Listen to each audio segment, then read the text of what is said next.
Hello and welcome back to Maine Justice. It is Monday morning, July 20th. I'm Andrew Weissman, and I'm here with my wonderful co-host, Mary McCord. Hi, Mary. Good morning, Andrew. So this has been quite the week.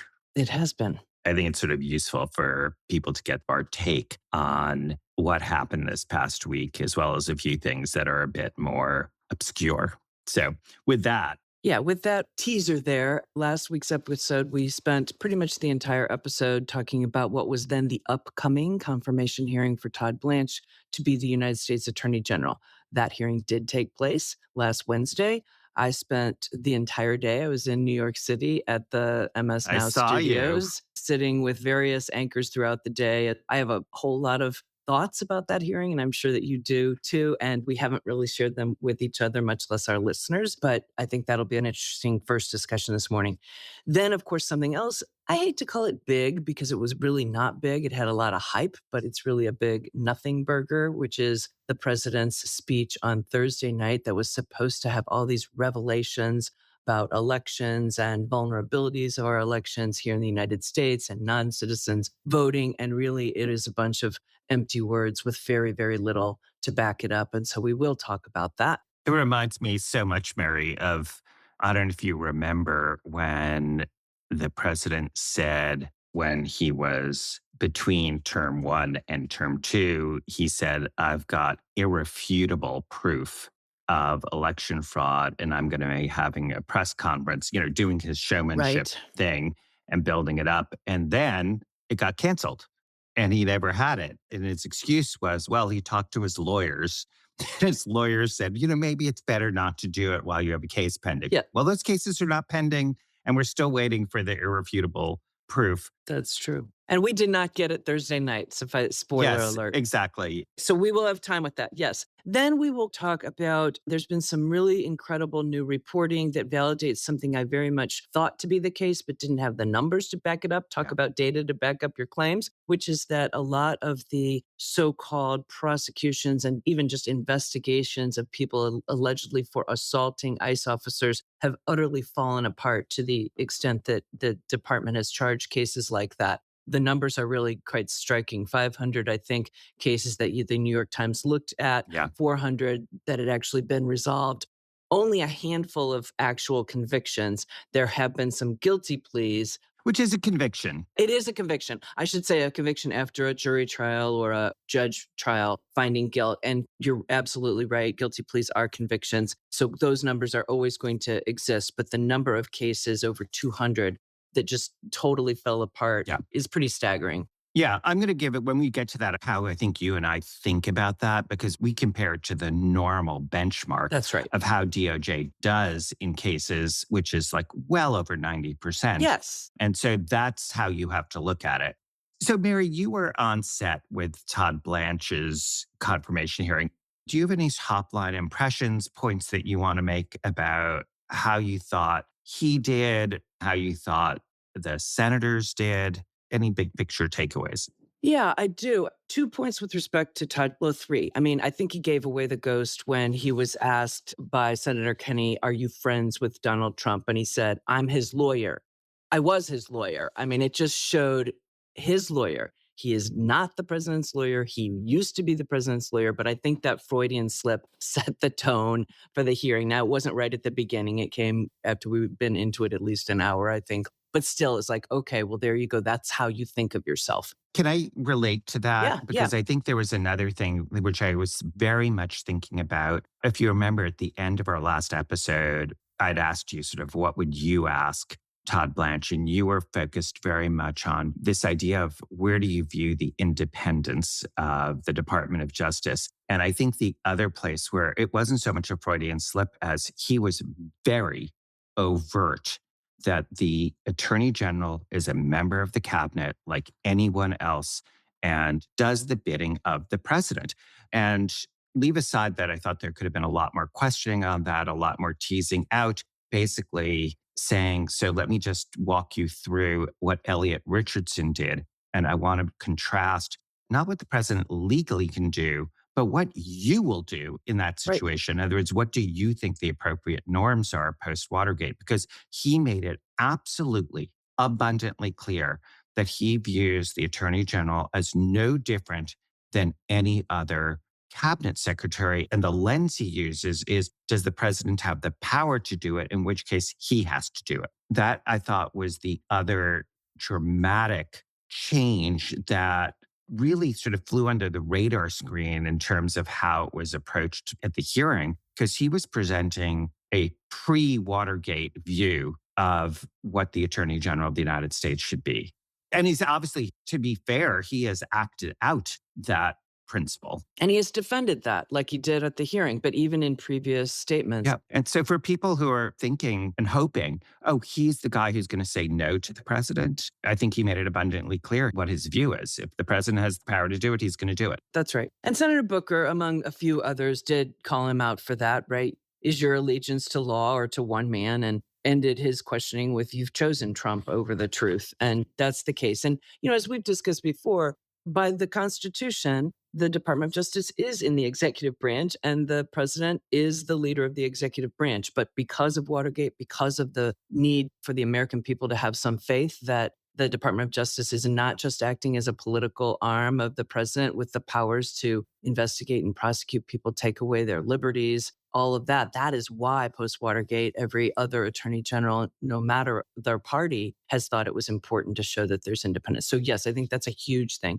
Another thing is he gave hyper-technical and evasive responses to a lot of questions to make the questions seem like they were uninteresting. And I felt like when we were into the hearing an hour or two, that a casual listener who is not carefully listening or does not know any different will think that this is something of a ho-hum hearing. And let me give you several examples of that. When asked, for example, was it right for the president to pardon the J6 defendants? Todd Blanche just evaded completely by saying the president has the full power of the pardon. The president can use that power however he wants. That's given to him by the Constitution. That's all true. That's not the question.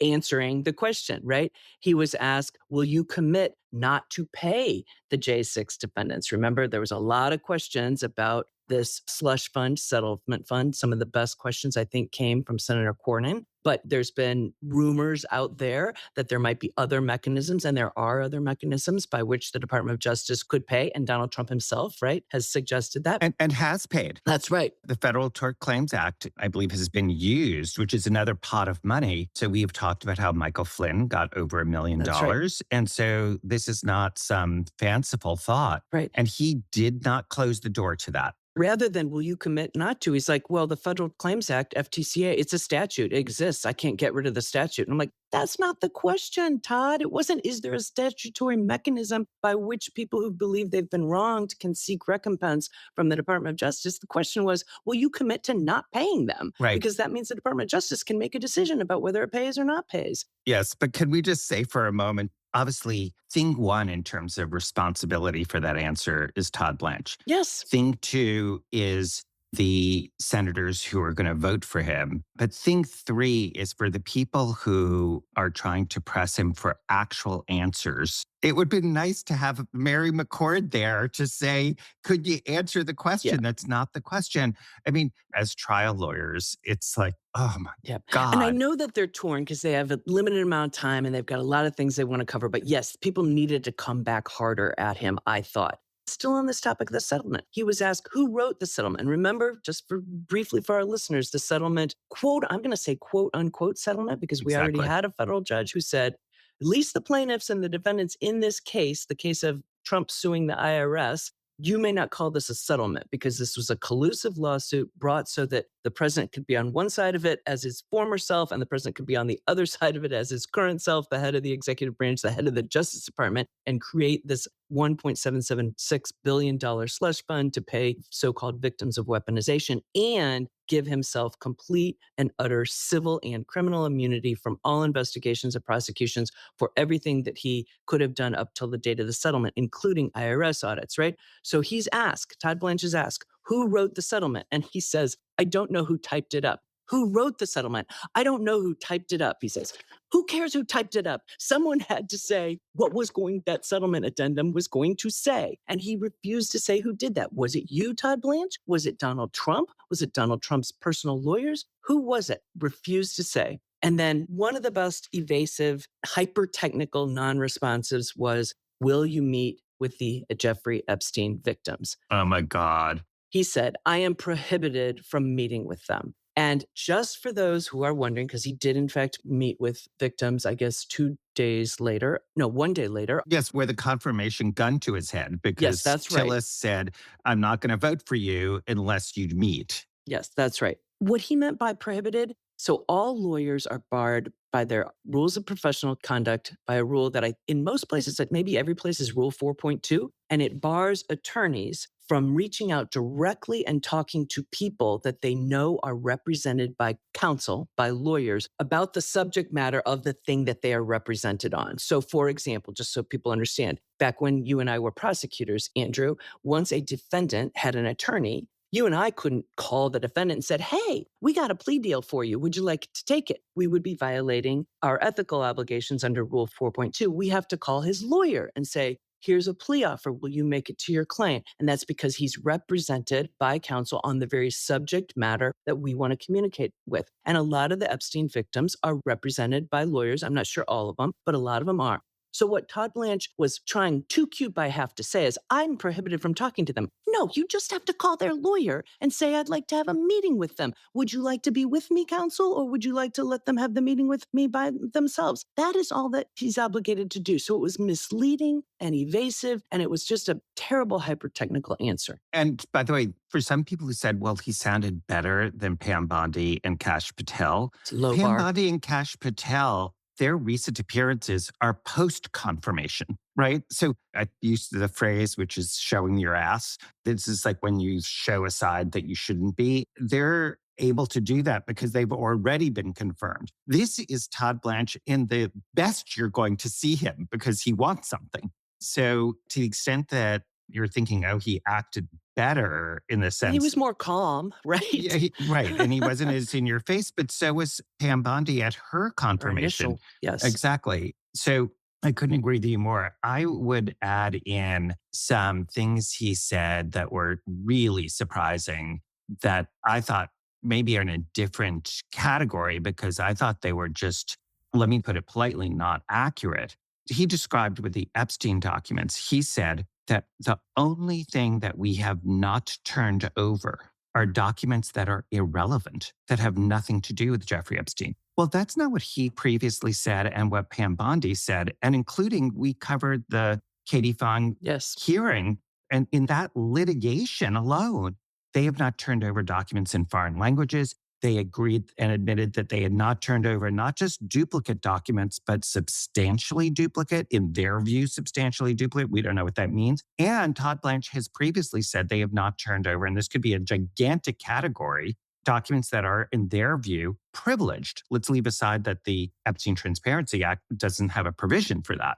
And so that wasn't jumped on by anyone, but that was remarkably different. And there were other things that he had said about the Epstein documents that, again, I thought were just inaccurate statements. And so to me, that was surprising, to say the least. So should we talk for a moment, though? You mentioned John Cornyn, who is the senator from Texas. He is the person who has not won the Republican primary. Donald Trump quite famously backed his opponent. Ken Paxton, the Attorney General of Texas. And there's so much one could say about that. Yes. And John Cornyn, you really got a sense of a mind being alive, where he focused on Todd Blanche saying at congressional hearings, well, don't worry, this slush fund won't go forward. By the way, he didn't address the release. In other words, he said the slush fund isn't going forward, but the release of Donald Trump, his family members, and his companies, that is going forward. And remember, that is the document that only Todd Blanche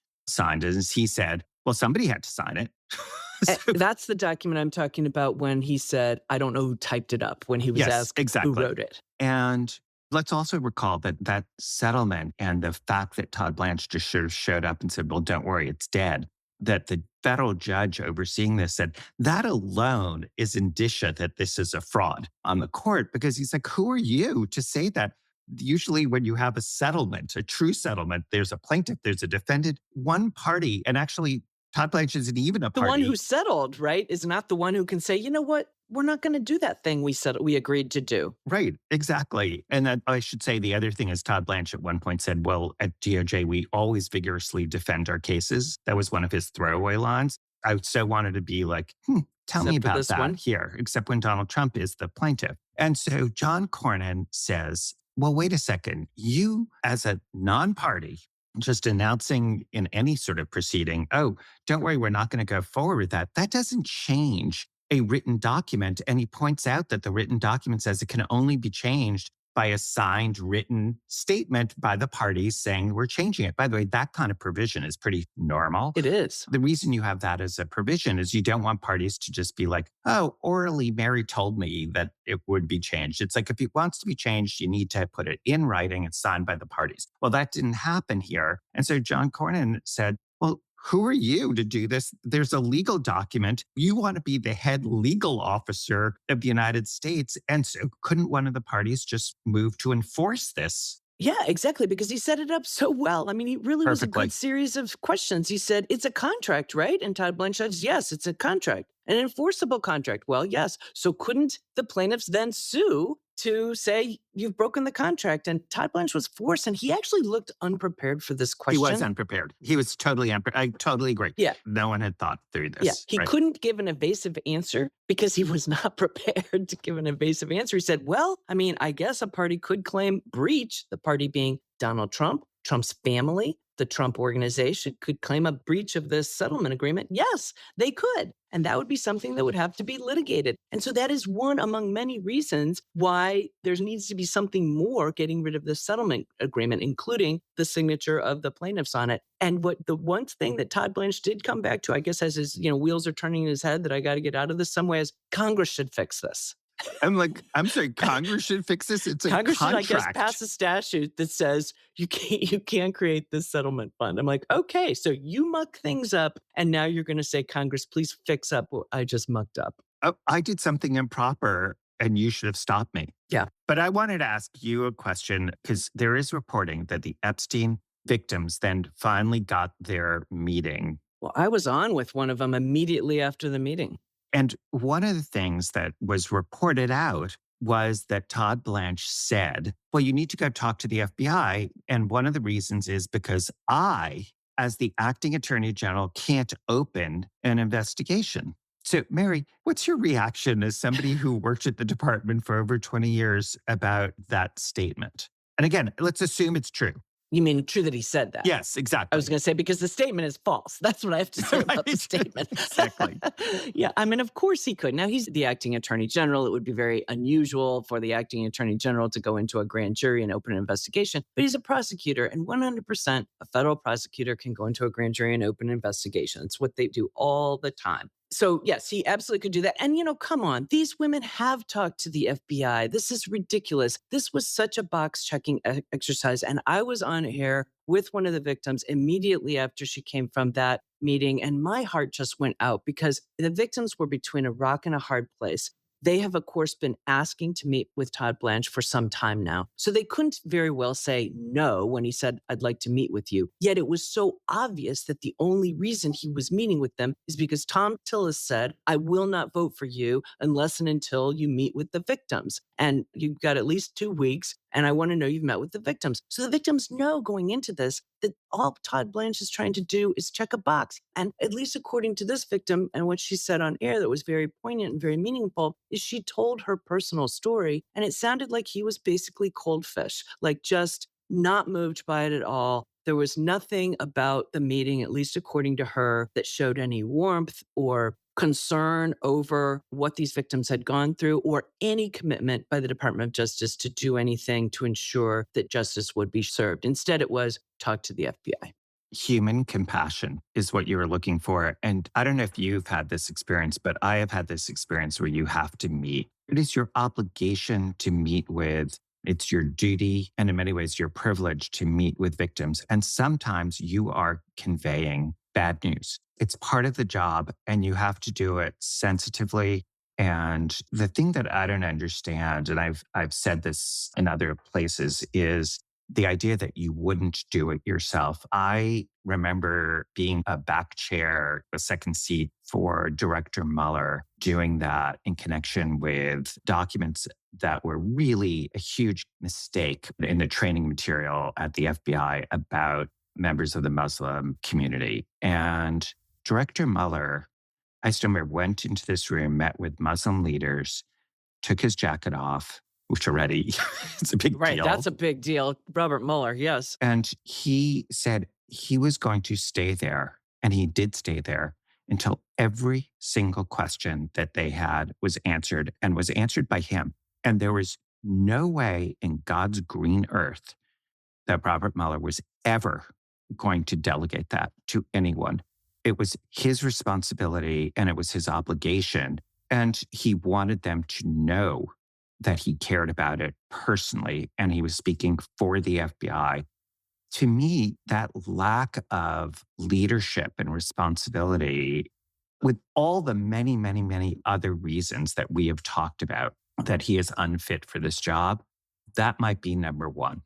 Well, certainly in that role, you need to have some sort of compassion because part of what the Department of Justice does is bring cases on the behalf of victims so that justice will be served. So it's a big gap in his own characteristics. Shall we break? Come back. Yes. I do have a last thing I'd love to say about the hearing. Okay. You may have another last thing, and then we'll talk about the president's speech. Okay. Although, you know me, I say I'm done. Yeah, and that's you're true. Be like, really? Yeah, I think you'll have a comment on what I have to say. Okay.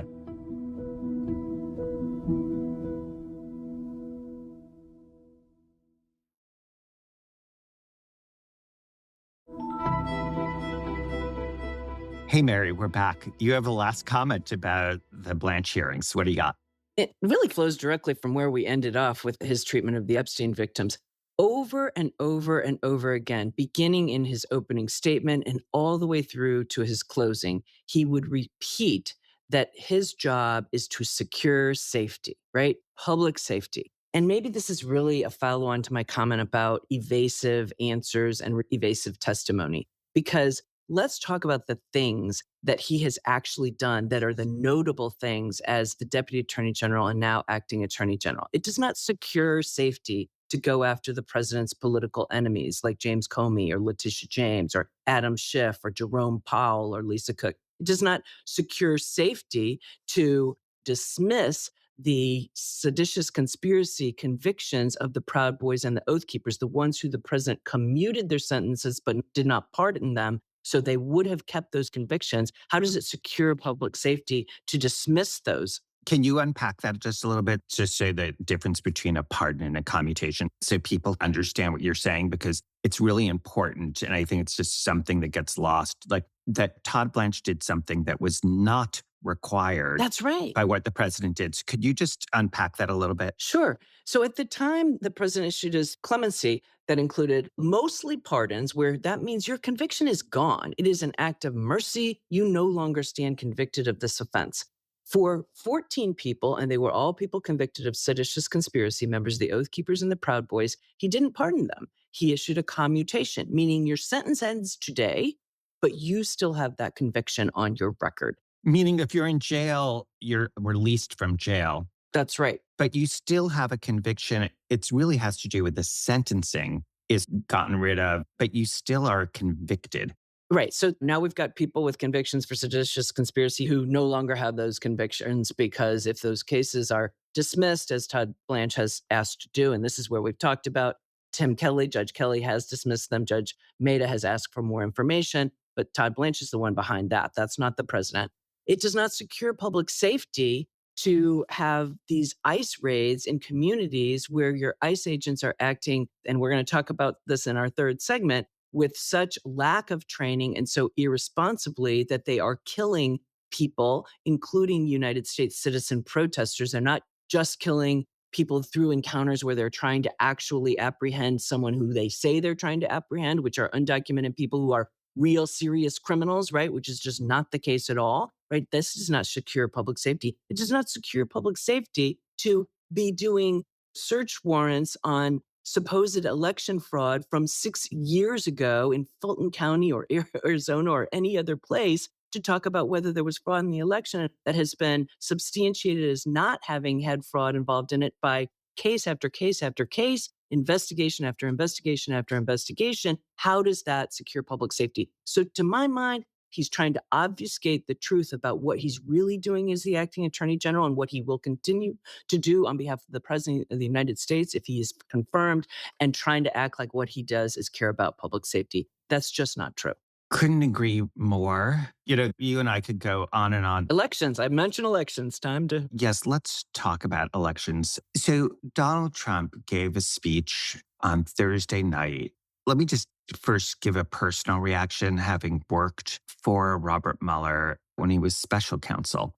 I'm old enough to remember the number of times that the president, then in his first term, President Trump, was saying that the whole idea of election interference by Russia is a hoax and not giving a damn about foreign election interference. In fact, he was asked, would you take information from a foreign government? And he was like, why wouldn't I? Essentially, if it's going to help me, great. And Robert Mueller's point was there's sort of two parts. One is there foreign election interference? And the second is, were they conspiring with anyone who's an American? And the task was actually to see whether it was within the Trump campaign, because that was the remit from the Deputy Attorney General, Rod Rosenstein. So those were sort of two separate inquiries. The first one was completely rejected by Donald Trump when it should have been something that in the speech he said, oh, this is a real thing and it should be a bipartisan issue. That's right. Hello? I mean, I'm sorry, this was a vindication of Robert Mueller. And by the way, then the Senate did its own independent investigation and they found exactly the same thing because it's completely documented about what they were doing. So the idea that he now cares about foreign election interference is a joke. And it's going to tee up what I think where you and I are going with this, which is that the speech itself was a nothing burger in the sense that there was no there. But I think for you and me, it raised a huge red flag about where he's going to take this. That's exactly right. And for those who need a little tighter connection between everything that you just reflected on, going back to the Mueller investigation and tying that to Thursday night, well, at least the first part of his speech was all about China and China's efforts to interfere in our election. And not only can we poke at what he said about China, but I kept sitting there thinking, what about the Russians who we have documented made all kinds of efforts to interfere, to influence our elections in 2016, also in 2020, also in 2024.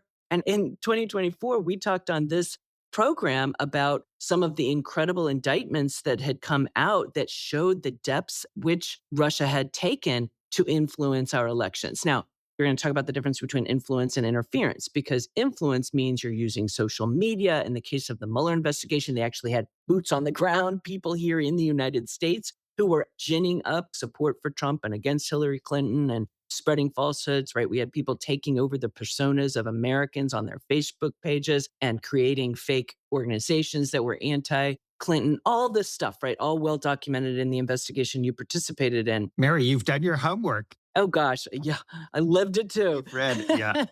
And so what I think the president was trying to do is suggest that China took it a step further, that it wasn't just using social media to influence their elections, which China did. Now, it's not as clear that they had a favorite winner. They were a little bit more like, let's just sow a bunch of chaos in the U.S. elections because that benefits us because we come out ahead regardless. If we make this a chaotic election where there's a lot of distrust, then this all benefits China. But the president wanted people to think that China actually, I think, had mucked about in the results. And that has no founding at all. In the results, and also was able to infiltrate voting data. Right. And was able to scoop up non-public voting data. And what I would say is there was no data to support that. And what he said would be entirely consistent with them doing what both Democratic and Republican parties do, which is buy data. That's right. And you can buy a remarkable amount of personal data about Americans. Exactly. There was no data to support it. And so you have to ask yourself, and I was asking myself, okay, so why is he doing this? There's an obvious, like, oh, if we lose the midterms, I want to say that there was fraud. I want to blame the blue states that are not giving over their data and say, oh, look, the red states that have given over data to the federal government, they're fine, but it's the blue states which are the problem. And in fact, he said, we think there's 250,000 non-citizens who are registered and, or he says registered. And then if you look at the page he cited, registered and or voting. But then you look at the page he cited and there's no data to support it. Though he says it happened, and the White House page on this says it happened in 4 blue states. Right. And that becomes important for how this could be weaponized later. Because you could imagine the following scenario, which is we told you that there was fraud. We had worked with red states when they had turned over data. Here's all the information that shows that there were deceased people voting. By the way, there's a whole problem with that because it's unclear what they mean is, oh, there are people on the voter rolls who are now dead, but they haven't voted either. They haven't voted and they haven't bothered removing them, but they're not voting because they're dead. As opposed to people stealing that information and voting for them. Exactly, which is not at all what's on the data sheet. Right. So what I'm concerned about is that the votes start coming in and Todd Blanche is told, and it could be DHS, it could be the military, they're told to seize ballots because they get to say, we warned you, you didn't turn over the data to us. And for that reason, everything that we predicted about election interference and improper voting is a real issue. And you only have yourself to blame because you could have taken proactive action and you didn't. And so now we are. To me, that's the end game. There are all the other pieces, which is, I didn't actually lose. All of that, of course, will happen. But the real concern is whether this is the blue states who are fighting and winning we are not required to turn over this data, that the Trump administration is going to say, hey, this is a win-win because you may win that lawsuit, but we are going to turn that against you. I feel like we're reliving 2020 again, right? Take yourself back to 2020. As early as April, Trump starts seeding doubts about the election, right? All kinds of information about it's going to be rigged. There's going to be fraud. He talked then about non-citizens voting. He talked then about this and that and the other, trying to normalize in people's heads, in my opinion, the idea that you should be concerned about the integrity of our elections. And it may be that there's fraud in the election. And then, of course, this just went on steroids throughout 2020, doubled down on it after the election where he lost. And that led ultimately to the fraudulent elector scheme, the scheme by which the Republican electors in 7 swing states that Donald Trump had lost went ahead and certified that he had won and sent their electoral ballots to the vice president and pressured him to count those ballots on January 6th. That's what led to the rioters saying, hang Mike Pence, because Donald Trump said if Mike Pence had the courage to do what needed to be done and count those votes or else send everything back to the states, then we would have won, he's saying, we meaning him and Mike Pence. Like in my head, I'm like, here we go again. He's seeding that, there's going to be this foreign interference that actually changes the results. Our machines are vulnerable. He's seeding with data that is unsupported, that there are hundreds of thousands of non-citizens voting. Therefore, our elections are not going to be valid. They're going to be rigged. It's all about blue states because they don't provide the information, like you said, et cetera, et cetera. Not only, again, normalizing this in people's heads that this is something they need to be worried about, but potentially setting up other scenarios, kind of like the fraudulent elector schemes, scenarios where potentially he tells Todd Blanche, I need the FBI to seize ballots. Like you said, you mentioned the military. I want people to know the military has no authority under law to be doing domestic law enforcement. In order to do that, he would need to invoke authorities like the Insurrection Act. He tried to invoke other authorities last year when he sent Federalized National Guard and sent them to LA and Portland and Chicago. And ultimately, the Supreme Court said this statutory authority you're trying to rely on requires that you to have used the regular military first, and you didn't do that. And you would have also had to comply with all kinds of other criteria that the court didn't even get to. But there are things he would have to do that could be challenged. I also think that the potential misuse of the military is something I'm very, very concerned about. I just want listeners to know it's not like he could just call up the Secretary of Defense and said, send the military to all the blue states to gather up ballots. Now, I say it's not like he couldn't. He could do that. It would be unlawful. Exactly. The one thing I would add to that wonderful and scary comment is that the other similarity that we have now and before is to a somnambulant Congress, because there were so many people in Congress who were perfectly willing to go along with the 2020 scheme and the idea that Mike Pence doesn't have to count these votes. Again, not everyone by a long shot, but certainly now you don't see a lot of pushback on what Donald Trump said. There's just, oh, I'm just going to keep my head down and normalize a rant without thinking about why is it being done and the really scary nature of it. Lots of media lots of Democratic senators and Congress people are doing that, but we have the same problem. Okay, Mary, should we take a break? We should. And come back and share important information. Yes. Yes, exactly. Okay.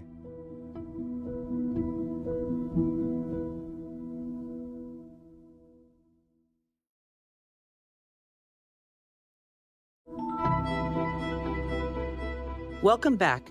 As we indicated at the top of this episode, we want to spend part of this last segment talking about some new information, some new reporting by the New York Times about data on investigations of alleged assaults on ICE officers, because a lot of what we're seeing when we see these ICE surges in various communities and lots of arrests, I think the goal is 2,000 arrests per day by ICE, is we're seeing encounters with protesters and encounters with people who ICE is looking for, and encounters with people when they make a mistake about who they think they are looking for. And a lot of what we're hearing out of DHS and ICE is, oh, people are assaulting our officers. How true does that seem to be, Andrew, based on this reporting?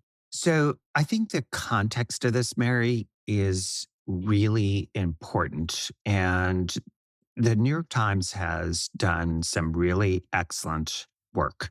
And the reason I'm giving a shout out to them is, there has been a lot of criticism of the press, and a lot of it is correct and right. But there are some really intrepid reporters and some really great work being done. And one is what you've talked about, Mary, which is the data collection on what has happened to these cases that have been brought. Understand that is looking at cases brought. That is very different than what's happening on the ground before a case is brought, which could magnify this much more. There's, as bad as the data is that's cases brought, there's what's happening on the street.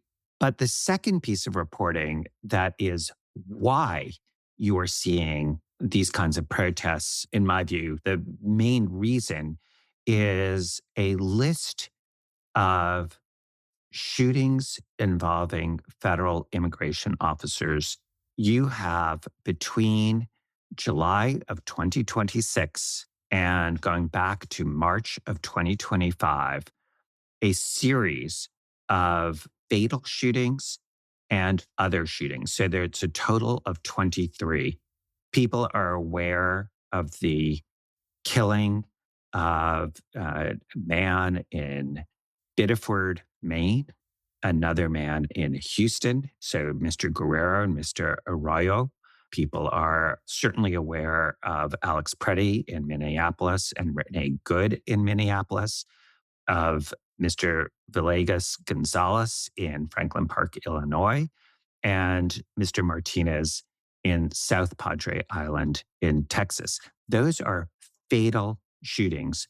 In addition, the Times has reported, and we will put this in our show notes, numerous shootings that there, but for the grace of God, did not lead to fatal interactions.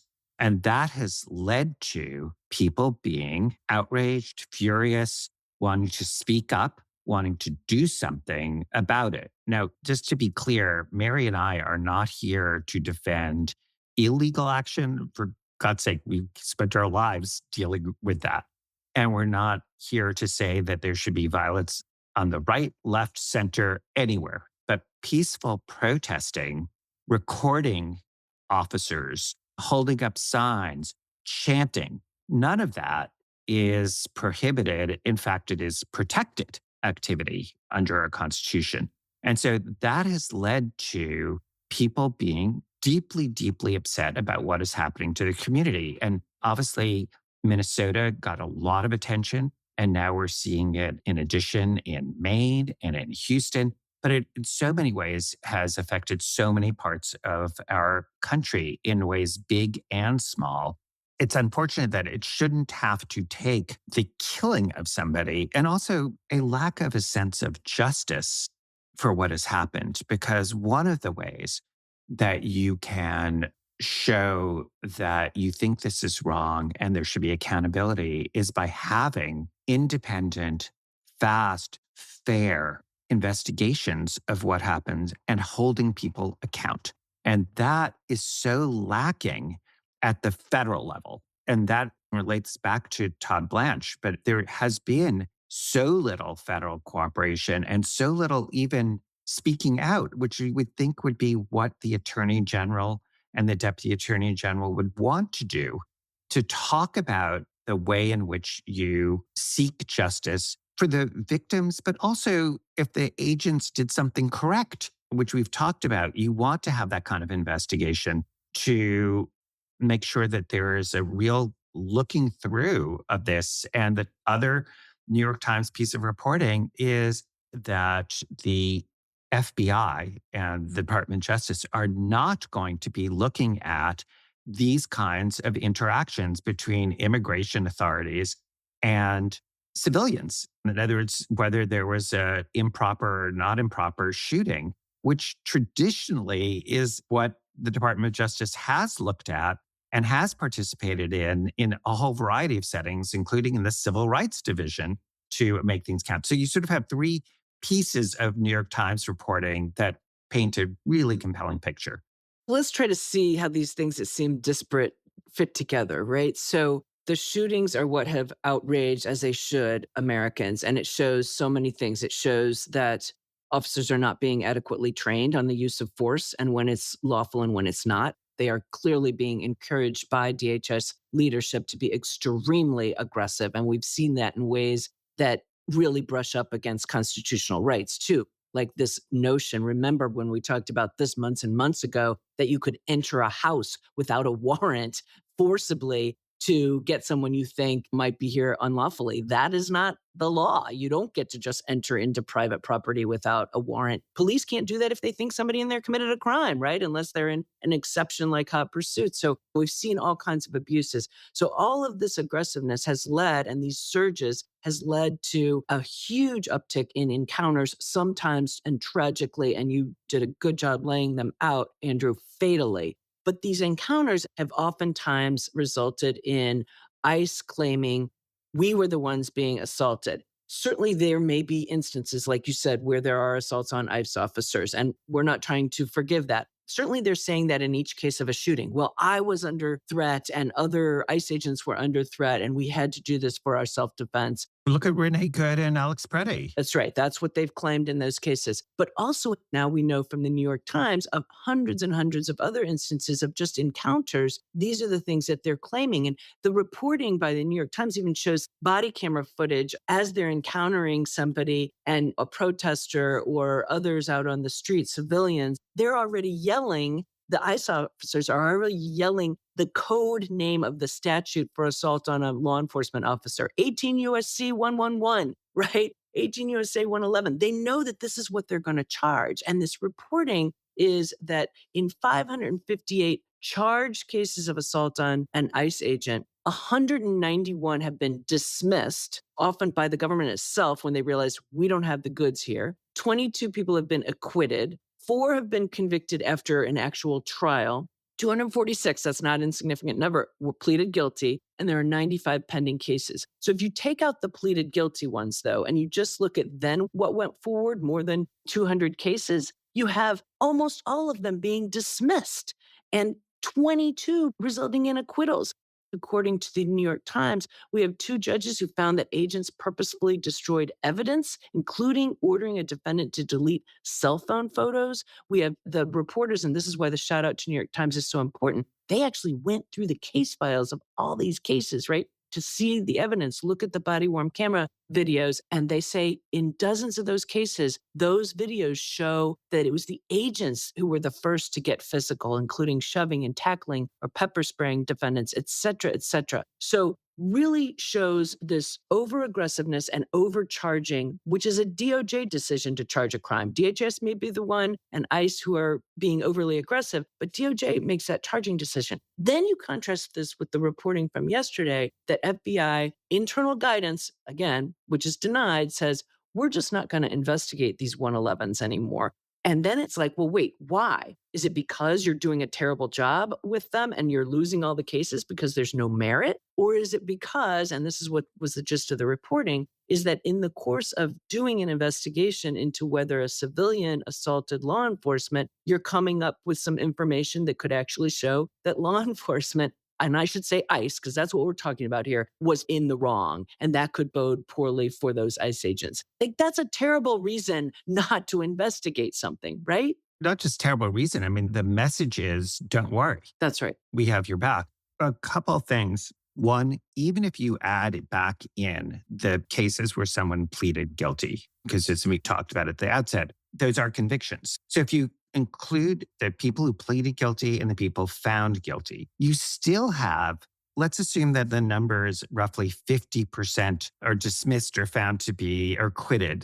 They are bad cases. And then you have 50% that are good cases. Let's just assume that's the data. That is not 95 or 90%, which is the normal DOJ conviction rate, which is super high under your typical Department of Justice under Republicans and Democrats. It just sort of stays. And that's because people want to prosecute cases that are meritorious. That's right. That have evidence that support them. It's not like there's a dearth of crime out there. So that's point one. Point two is, as lots of people know listening to this, is this idea of body cam evidence. Yes. As has been widely reported in Houston, I believe there is reporting that there is no body cam evidence, that they either had body cam equipment but didn't use it, or they didn't have body cam equipment. That is just unbelievable after being given billions, that's with a B, of dollars. Yes. In my day, there was a lot of emphasis on trying to tape record and tape recording. And there was a whole movement in terms of tape recording confessions at the state level and at the federal level. And one of the things that has happened around the country in various localities is if you do not tape, there was an effort to say, well, if you don't do it, there should be a presumption against the government. Not that it's dispositive, but at the very least, there should be a presumption against you. Here, the idea that, let's leave aside the sort of destroyed evidence, I mean, that should be a crime. And it actually can be a crime if it's under certain circumstances. But the idea that there is no body cam footage is, to me, just one more red flag as to what is happening, and is a reason that you, I think, are going to see more protests and a real sense that this is not a system, an equal system of justice that is happening here, and that you're setting what people can feel like a system where you have goons out on the street with the badge, with the imprimatur of the government, when it should be the exact opposite, that you're going after gangs and hoodlums and the government is the so-called white hats, bring the righteous cases. This is so inverse in terms of the opposite of what you would expect. 100%. And this is stuff we're going to be following. We know that this is something that really matters to a lot of the American people. It's something that should matter going into the midterm elections. And we will certainly keep on top of what is happening as things change or don't change when it comes to these kind of charging decisions. Mary, there is a case that was recently filed that you wanted to flag for people, just at top level so they know what we want to talk about as this case proceeds. Yes. This was filed by Mahmoud Khalil. He's the Palestinian Muslim U.S. lawful permanent resident who was a former Columbia University student. Our listeners have heard us talk about him before because he was targeted by the administration for deportation. He was held for a substantial amount of time, lots of different legal cases to try to get him habeas, to get him released, and he's still facing deportation proceedings. He is alleging, and I think a very, very thoughtful and creative, but if they can prove what's in the complaint, very substantially documented case of a conspiracy by people within the administration and private actors, because people within the administration can't just conspire among themselves, really, according to the law, but public and private actors to jointly single out Mr. Khalil and other non-citizen Palestinians and their supporters for arrest, detention, and deportation as punishment for their support of Palestinian rights. And I'm basically reading that from the first paragraph of the complaint. And in just brief, it is alleging that Heritage Foundation, Betar, the Canary Mission, their leaders and agents, that these are the private organizations and actors who compiled lists of people to target: Palestinians, Muslims, those speaking out on behalf of Palestinian rights. They created a blueprint plan for how they would be targeted called Project Esther, according to this complaint. These are the allegations. And this was the plan that they now say that senior advisor to the president, Stephen Miller, Secretary of State Marco Rubio, Secretary of Homeland Security, and others essentially all then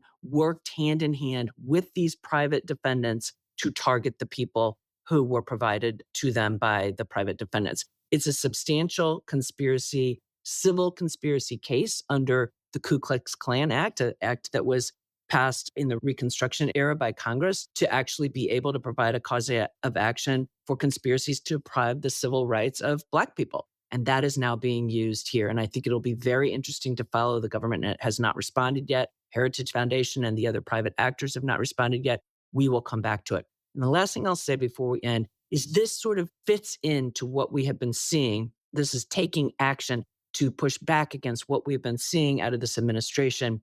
And we've also talked about before, targeting leftists, Antifa groups, right? And we talked about NSPM 7, the National Security Presidential Memorandum, that says use every tool at your disposal to go after those who hold anti-American, anti-Christian, anti-traditional views.